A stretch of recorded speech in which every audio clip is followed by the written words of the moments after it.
Olá, gente querida do Senhor Jesus. Dando continuidade às nossas mensagens sobre as cartas do Apocalipse, escrita às igrejas da Ásia Menor. Hoje nós chegamos na igreja de Pérgamo. Está em Apocalipse, no capítulo 2, versículo 12 ao versículo 17. E é interessante, meus amados, que as cartas, as três primeiras cartas, elas remetem à igreja atual e também elas simbolizam a igreja primitiva, os primeiros tempos, a igreja de Éfeso e a igreja de Esmirna e a igreja de Pérgamo. Elas representam a igreja antiga.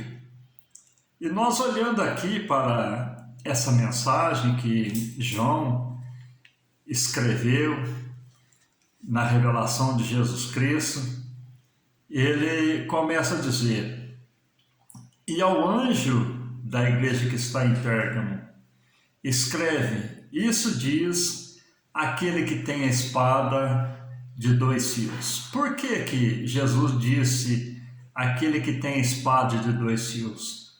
Porque a palavra de Deus, ela é considerada como a espada. E ela, tendo dois fios, ela julga a igreja e julga também o mundo. Ela é aquela que tem o poder de penetrar até a divisão da alma e do espírito. Vai até as juntas e as medulas e é apta para discernir os pensamentos e intenções do coração. Então, por isso, Jesus começa a dizer: olha, eu sou aquele que tem a espada de dois fios. Então, o julgamento de Deus, o juízo de Deus, a justiça de Deus é sobre todos.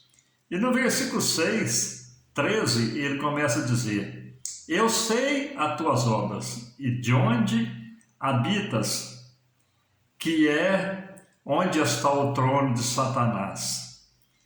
Então aqui nós temos meus queridos, a visão de Cristo sobre a igreja e sobre o mundo. Deus, ele conhece o que estão dentro da igreja, conhece a sua igreja e conhece também a maldade do mundo, aqui na parte A do versículo 13. E ele continua a dizer: e não negaste a minha fé, ainda nos dias de Antipas, minha fiel testemunha, o qual for morto entre vós, onde está o trono de Satanás. Meus amados, onde estava situada a igreja de Pérgamo, na cidade de Pérgamo, a cidade ela era tão idólatra, servia de uma maneira muito ativa as obras do inimigo. Eles eram tão ímpios, meus amados, que até Antipas, que era o servo do Senhor Jesus, ele foi queimado vivo dentro de um bezerro de ferro. Eles colocavam fogo debaixo daquele bezerro de ferro, e quando ele começava a ficar vermelho, incandescente, eles jogavam as vítimas lá para ser sacrificado ao seu Deus. Então, o servo do Senhor Antipas, a fiel testemunha do Senhor, que lutava em prol da obra de Deus, ele foi assassinado dessa maneira. E nós vemos aqui no versículo 14 que diz: mas umas poucas coisas tenho contra ti, porque tens lá os que seguem a doutrina de Balaão. O que Balaão fez, meus amados? Quando ele foi alugado para amaldiçoar o povo de Deus, ele não conseguiu.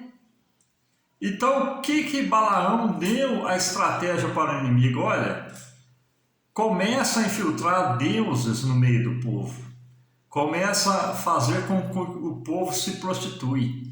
E ali foi isso que aconteceu. A nação de Israel começou a servir outros deuses, a se prostituir, Ali, quando ele foi alugado para amaldiçoar, ele não conseguiu. Mas quando entrou o pecado no meio da nação, começou a entrar o adultério, a prostituição, aí a nação de Israel foi derrotada. É o que acontece hoje, meus amados.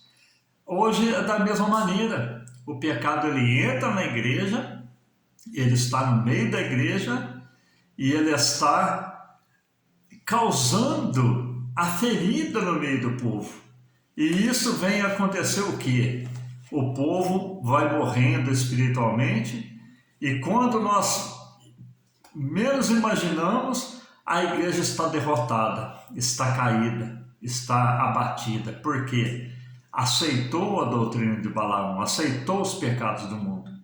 E nós vemos aqui que na parte B do versículo 14 vem dizer: o qual ensinava Balaque a lançar tropeços diante dos filhos de Israel, para que comesse do sacrifício da idolatria e se prostituíssem. Meus amados, tudo que há no mundo, meus queridos, as concupiscências do mundo, a concupiscência da carne, não é de Deus, mas é do mundo. Às vezes as pessoas, meus queridos, lutam contra a doutrina, a boa doutrina da palavra de Deus, e ali eles falam, não tem que ser do meu jeito. Não, meus amados. Nós podemos fazer do jeito que nós pensamos, mas para sermos salvos, tem que ser do jeito que a palavra de Deus nos ensina. Então nós aprendemos aqui, meus queridos, que Deus ele está contemplando a atitude dos seus servos. E diz a palavra de Deus, aquele que anda no caminho reto, esse me servirá. No versículo 15 vem dizer, assim tens também contra os que seguem a doutrina dos nicolaítas, o qual eu aborreço. A doutrina dos nicolaítas, meus amados, a igreja de Éfeso tinha rejeitado. A igreja de Éfeso era uma igreja que lutava contra a doutrina dos nicolaítas, e a doutrina de Pérgamo estava aceitando, mas Deus estava observando a atitude da igreja de Pérgamo. E no versículo 16, vem agora a correção. Arrepende-te, pois, quando não em breve virei a ti e contra eles batalharei com a espada da minha boca. Meus amados, a volta do Senhor Jesus está muito próxima. Então Jesus vem dizer à igreja de Pérgamo, arrepende-te, pois quando não em breve virei contra ti e batalharei com a espada da minha boca. Meus amados, que tristeza vai ser, meus queridos, quando o Senhor, com a sua palavra, batalhar contra a igreja. É como as virgens loucas batiam na porta e pedindo que o esposo abrisse, o noivo abrisse a porta, e ali de dentro ele dizia, não vos conheço. Então, meus amados, quando a igreja for julgada pela palavra do Senhor, vai ser grande choro, grande lamento, porque Deus observa a atitude dos seus povos. E no versículo 17 vem dizer, quem tem ouvidos ouça o que o Espírito diz à igreja. Ao que vencer, dar-te-ei de comer do maná escondido.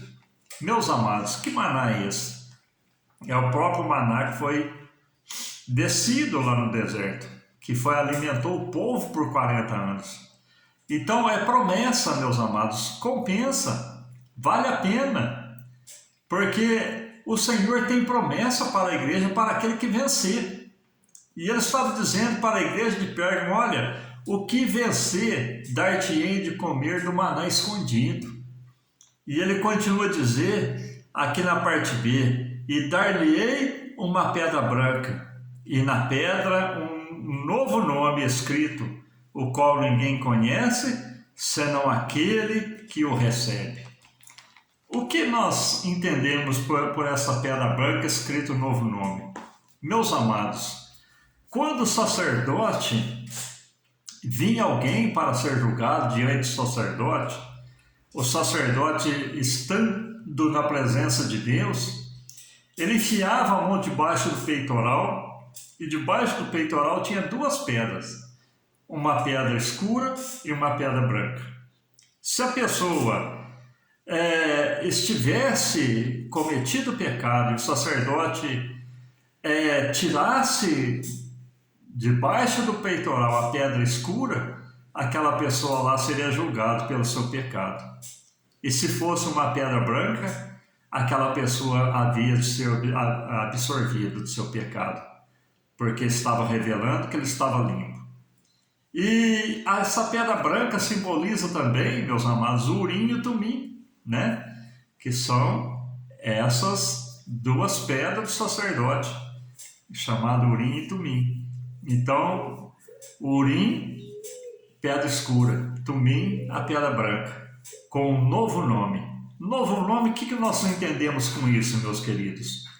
Porque olha para a vida de Abrão. Quando ele teve um encontro com Deus, o seu nome foi mudado para Abraão. Olha para a vida de Jacó. Quando ele teve um encontro com um anjo lá no Val de Jaboque, ele foi mudado seu nome para Israel. A mudança de nome, meus queridos, simboliza apagar a lembrança do passado. Eu quero ter o meu nome, meu novo nome nos céus, o qual eu receberei, escrito em uma pedra branca. Eu quero apagar toda a lembrança do passado, toda a lembrança da terra. Eu quero estar ligado nas coisas celestiais. Esse é o desejo que o cristão deve ter. Amém, meus amados? Que Deus te abençoe. Compartilhe essa mensagem com mais pessoas. Deixe seu pedido de oração. Deixe seu comentário. Se inscreva no canal para fortalecer o canal, para que muitas pessoas venham ser alcançadas pela palavra de Deus. Amém? Fiquem todos com Deus.